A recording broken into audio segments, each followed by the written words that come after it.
Hello friends, എല്ലാവർക്കും കാറ്റത്തെ കിളിക്കൂടിന്റെ അടുത്ത ആഴ്ചത്തെ കഥയിലേക്ക് സ്വാഗതം. ഈ റിവ്യൂ നിങ്ങൾക്ക് ഇഷ്ടമായെങ്കിൽ ലൈക്ക് ചെയ്തും സബ്സ്ക്രൈബ് ചെയ്തും സപ്പോർട്ട് ചെയ്യണേ. നീതുവിന്റെയും ഹരീഷിന്റെയും കല്യാണം നടത്തണമെന്ന് സുധീഷ് പറയുന്നുവെങ്കിലും സുഭാഷ് ഏട്ടന്റെ കല്യാണം നടക്കാതെ നീതുവിന്റെ കാര്യത്തിൽ താലി കെട്ടില്ല എന്ന തീരുമാനത്തിലാണ് ഹരീഷ്. തുടർന്ന് നീതുവിനെയും കൂട്ടി ബീച്ചിലേക്ക് പോകുന്ന ഹരീഷ് ഇക്കാര്യം നീതുവിനോട് പറയുകയും ഹരീഷിന്റെ മനസ്സ് മനസ്സിലാക്കിയ നീതു സുഭാഷ് ഏട്ടന്റെ കല്യാണം നടക്കുന്നത് വരെ താൻ തന്റെ വീട്ടിൽ തന്നെ നിൽക്കാമെന്ന് ഹരീഷിനോട് പറയുകയുമാണ്. ഇത് കേട്ട് ഹരീഷ് വീട്ടിലേക്ക് പോകണ്ട, ഹോസ്റ്റലിൽ നിന്നാ മതിയെന്ന് പറയുന്നു. എന്നാൽ തന്റെ വീട്ടിൽ തനിക്കും ചില അവകാശങ്ങളുണ്ട്, കല്യാണം വരെ താൻ അവിടെ തന്നെ നിൽക്കുമെന്ന് നീതുവും പറയുകയാണ്. നീതുവിന്റെ വാക്കുകൾ കേട്ട് ഹരീഷ് നീതുവിന്റെ ഒരു ഫോൺ വാങ്ങിച്ചു കൊടുക്കുകയും തുടർന്ന് വീട്ടിൽ കൊണ്ടാക്കുകയുമാണ്. തന്റെ പെണ്ണിനെ തൊട്ടാൽ വിവരം അറിയാന്ന് പറഞ്ഞ് വീട്ടുകാർക്ക് താക്കീതും കൊടുക്കുന്നു. ഹരീഷ് അവിടെ നിന്ന് പോയതിനു ശേഷം സീതയും ചന്ദ്രനും അഖിലും നീതുവിനെ ചോദ്യം ചെയ്യുകയും നീതു സഹികെട്ട് പോലീസിനെ വിളിച്ചു വരുത്തി അവരെ വരച്ച വരയിൽ നിർത്തുകയുമാണ്. തുടർന്ന് വീട്ടിലേക്ക് വന്ന ഹരീഷ് നീതുവിനെ വീട്ടിൽ കൊണ്ടാക്കിയ കാര്യം സുഭാഷിനോടും നികേഷിനോടും സുധീഷിനോടും നിധിയോടും പറയുകയുമാണ്. നീതു വീട്ടിലേക്ക് പോയതറിഞ്ഞ് ടെൻഷനോടുകൂടി നിൽക്കുകയാണ് എല്ലാവരും. തുടർന്ന് ഹരീഷിന്റെ കടയിലേക്ക് വന്ന നീതു വീട്ടിൽ നടന്ന കാര്യങ്ങളെല്ലാം ഹരീഷിനോടും ചന്തുവിനോടും ടിറ്റോയോടും പറയുകയും അവർ പൊട്ടിച്ചിരിക്കുകയുമാണ്. പോലീസുകാരെ വീട്ടിലേക്ക് വിളിച്ചു വരുത്തിയതും നീതുവിനെ ഇനി ഒന്നും ചെയ്യില്ല എന്ന് പറഞ്ഞ് എഴുതി കൊടുത്ത് അഖിലും ചന്ദ്രനും സീതയും അതിൽ സൈൻ ചെയ്ത കാര്യവും നീതു പറയുകയാണ്. എന്ത് പ്രശ്നമുണ്ടെങ്കിലും ഞാനിനി പോലീസിനെ വിളിച്ചോളാം, പതിയെ നമ്മുടെ കല്യാണം നടന്നാ മതിയെന്നും നീതു പറയുന്നു. ഇത് കേട്ട് സമാധാനത്തോടു കൂടി ഇരിക്കുകയാണ് ഹരീഷ്. തുടർന്ന് രാത്രി സുഭാഷ് നീതുവിനെ വീട്ടിലേക്ക് പറഞ്ഞു വിട്ട കാര്യം ഓർത്ത് വിഷമത്തോടു കൂടി ഇരിക്കുകയും നീതുവിനെ കുറിച്ച് എല്ലാവരോടും പറയുകയുമാണ്. ഹരീഷ് നീതുവിന്റെ വീട്ടിൽ നടന്ന കാര്യങ്ങളെല്ലാം അവരോട് പറയുകയാണ്. നീതുവിനെ വീട്ടുകാരല്ല പേടിപ്പിക്കുന്നത്, ഇപ്പോ നീതുവാണ് അവരെ പേടിപ്പിക്കുന്നതെന്ന്. അവിടെ നടന്ന കാര്യങ്ങളെല്ലാം കേട്ട് പൊട്ടിച്ചിരിക്കുകയാണ് എല്ലാവരും. നിധി പറയുന്നു ഹരീഷിനെ മനസ്സിലാക്കി നീതു വീട്ടിലേക്ക് മടങ്ങിപ്പോയി. ഒരു പ്രശ്നം വന്നപ്പോൾ സ്മാർട്ടായിട്ട് ഹാൻഡിൽ ചെയ്യുകയും ചെയ്തു. എല്ലാത്തിനും കാരണം ഹരീഷിനോടുള്ള പ്രണയമാണ്. എന്ത് പ്രശ്നം ഉണ്ടായാലും നീതുവിനെ കൈവിടരുത്. ഇത് കേട്ട് സുധീഷ് പറയുകയാണ്. അതെ നിധി, എന്നെ വിശ്വസിച്ച് നിധി വീട് വിട്ട് വന്നതല്ലേ,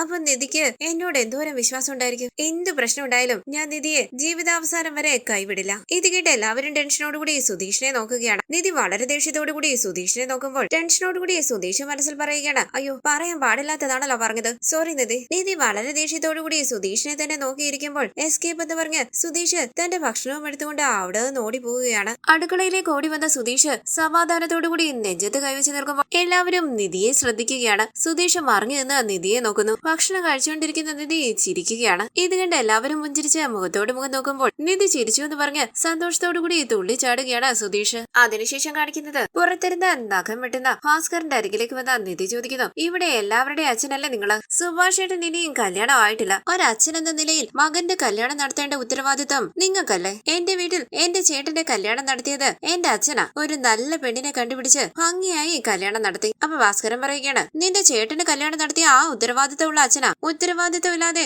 നിനക്ക് ഇഷ്ടപ്പെടാതെ കല്യാണം നടത്താൻ ശ്രമിച്ചത്. അതുകൊണ്ടല്ലേ മോള് വീട് വിട്ടിറങ്ങി വന്നത്? അതും കൂടി പറ. ഇത് കേട്ട് നിധി പറയണ, എന്റെ അച്ഛന്റെ കാര്യം വിട്ടേരെ, നിങ്ങളൊരു നല്ല അച്ഛനല്ല. സുഭാഷ് ഏട്ടന് ഒരു പെണ്ണിനെ കണ്ടുപിടിച്ച് കല്യാണം നടത്തണ്ടേ? ചിരിച്ചുകൊണ്ട് ഭാസ്കരൻ പറയുകയാണ്, മോളെ, ഒരു നല്ല അച്ഛനെന്ന് പറഞ്ഞാൽ ആരാണെന്നറിയോ? തന്റെ മകൻ പ്രണയിച്ച് ഒരു പെണ്ണിനെ കൂട്ടിക്കൊണ്ട് വന്നാലും അല്ലെങ്കിൽ കല്യാണം കഴിച്ച് മാലയൊക്കെ ഇട്ടുകൊണ്ട് വന്നാലും നന്നായിട്ട് ജീവിക്കുന്ന പറഞ്ഞ് അവരെ അനുഗ്രഹിക്കുന്ന ആളാണ് ഒരു നല്ല അച്ഛൻ. അവൻ പന പോലെ വളർന്നില്ലേ? അവനൊരു പെണ്ണിനെ കണ്ടുപിടിക്കാൻ ഇതുവരെ അവന് കഴിഞ്ഞില്ലേ? അത് അവന്റെ പ്രശ്നമാണ്, എന്റെ പ്രശ്നമല്ല. ഇത് കേട്ട് നിധി പറയുകയാണ്, ശരി, അച്ഛന്റെ മകന് പ്രണയമൊന്നുമില്ല, അപ്പൊ അച്ഛൻ വേണ്ടേ ഒരു നല്ല പെണ്ണിനെ കണ്ടുപിടിച്ച് കല്യാണം നടത്താൻ? നിനക്കെന്താ അവനോട് ഇത്ര സ്നേഹമെന്ന് ഭാസ്കരൻ ചോദിക്കുമ്പോൾ നിധി പറയുകയാണ്, സുഭാഷ് ഏട്ടന്റെ കല്യാണം കഴിഞ്ഞ ഒരു പെണ്ണ് ഇവിടേക്ക് വന്നാൽ പിന്നെ ഈ വീടിനെ കുറിച്ച് ആരും ഒന്നും പറയില്ല.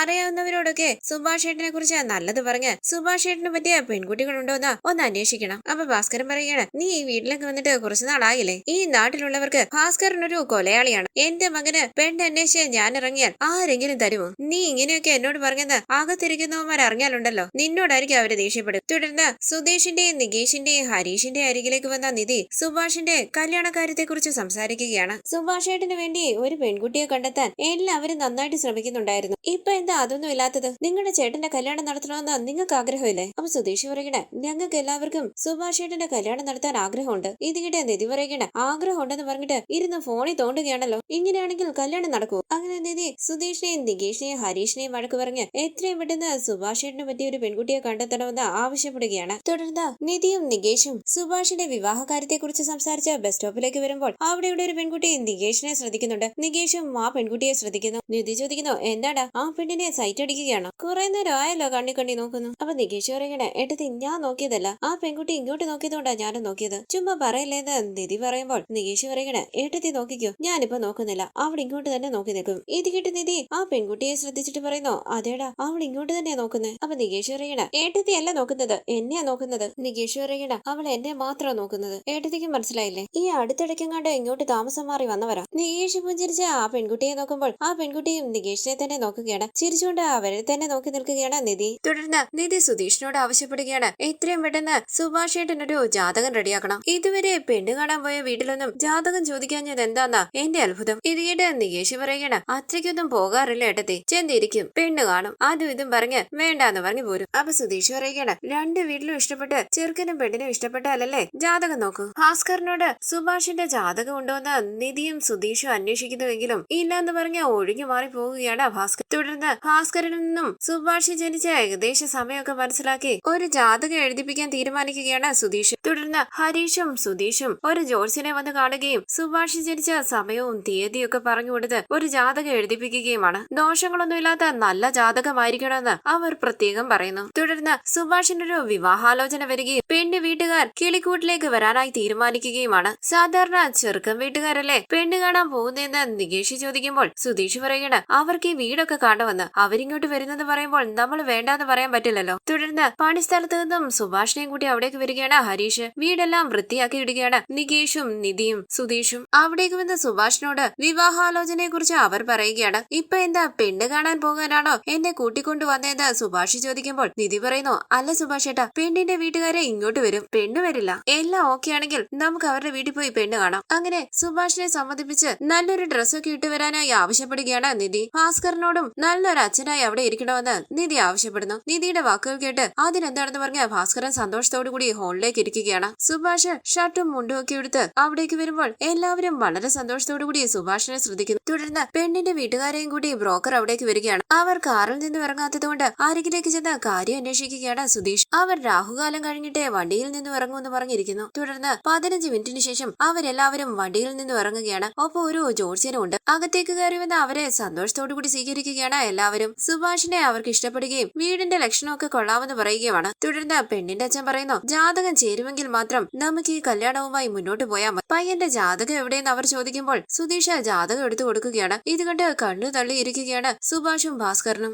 ജാതകം നോക്കി ജോത്സ്യൻ പറയുന്നു, ഈ ജാതകക്കാരന് വിവാഹവിധിയില്ല. ഈ ജാതകവിധി പ്രകാരം ഇയാൾ വസിക്കുന്ന വീട്ടിലേക്ക് ഒരു സ്ത്രീ വന്ന് വാഴില്ല. ഇത് കേട്ട് എല്ലാവരും ഞെട്ടി ടെൻഷനോടുകൂടി മുഖത്തോട് മുഖം നോക്കുകയാണ്. ഭാസ്കരൻ ആലോചിച്ചിരിക്കുന്നു. സുഭാഷ് ഞെട്ടി കണ്ണു നിറഞ്ഞിരിക്കുകയാണ്. തുടർന്ന് സുഭാഷിന്റെ യഥാർത്ഥ ജാതകം എന്റെ കയ്യിലുണ്ടെന്ന് പറഞ്ഞ് ഭാസ്കരൻ ജാതകം കൊണ്ട് കൊടുക്കുന്നു. ഇത് കണ്ട് എല്ലാവരും ഞെട്ടി നിൽക്കുകയാണ്. ഈ ജാതകം എവിടെയായിരുന്നു എന്ന് നിധിയും സുധീഷും ചോദിക്കുമ്പോൾ എവിടെയാ വെച്ചിരുന്നെന്ന് ഞാൻ മറന്നുപോയി, ഇപ്പോഴാ ഓർത്തേന്ന് പറഞ്ഞ് ഭാസ്കരൻ ചിരിച്ചുകൊണ്ട് പെൺ വീട്ടുകാരുമായി സംസാരിക്കുകയാണ്. ആ ജാതകം നോക്കി ജോത്സ്യൻ ആദ്യം പറഞ്ഞ കാര്യം തന്നെ പറയുന്നു, കിളിക്കൂടിന്റെ ശാപമാണ് സുഭാഷ് എന്ന്. സുഭാഷ് ആ വീട്ടിൽ താമസിക്കുന്നത് കൊണ്ടാണ് സ്ത്രീകൾ വാഴാത്തതെന്നും സുഭാഷ് അവിടെ ഉണ്ടെങ്കിൽ അനിയന്മാർക്കും നല്ലൊരു വിവാഹ ജീവിതം കിട്ടില്ല എന്നും ജോത്സ്യൻ പറയുകയാണ്. സുഭാഷ് ആ വീട്ടിൽ നിന്നും ഒഴിഞ്ഞു പോയാൽ മാത്രമേ കിളിക്കൂട് രക്ഷപ്പെടുകയുള്ളൂ എന്നും ജോത്സ്യൻ പറയുന്നു. ഇത് കേട്ട് തകർന്നു നിൽക്കുകയാണ് സുഭാഷ്. സുധീഷ് തന്റെ വിവാഹം കഴിഞ്ഞതാണെന്നും തന്റെ ഭാര്യയാണ് നിധി എന്നും അവരോട് പറയുന്നു. നിധി അപ്പം ഇത്രയും കാലം ഇവിടെ താമസിച്ചതോന്ന് സുധീഷ് ചോദിക്കുമ്പോൾ ജോത്സ്യൻ പറയുന്നു, നിങ്ങളുടെ വിവാഹം കഴിഞ്ഞുവെങ്കിലും നിങ്ങൾക്ക് സന്തോഷകരമായ ഒരു ദാമ്പത്യം ഉണ്ടാകില്ല, അതെനിക്ക് ഉറപ്പാണ്. അതിന് കാരണം ഇയാളുടെ ശാപമാണ്. ഇതെല്ലാം കേട്ട് തകർന്നിരിക്കുകയാണ് സുഭാഷ്. തുടർന്ന് പെണ്ണിന്റെ വീട്ടുകാരും ജോത്സ്യനുമെല്ലാം അവിടെ നിന്ന് പോയതിനു ശേഷം താൻ കാരണം തന്റെ അനുജന്മാർക്ക് ഒരു ജീവിതം ഉണ്ടാകില്ലെന്നോർത്ത് റൂമിലേക്ക് വന്ന് പൊട്ടിക്കരയുകയാണ് സുഭാഷ്. ഈ സീരിയലിന്റെ കൂടുതൽ വീഡിയോസിനായി ചാനൽ സബ്സ്ക്രൈബ് ചെയ്ത് സപ്പോർട്ട് ചെയ്യണേ. താങ്ക്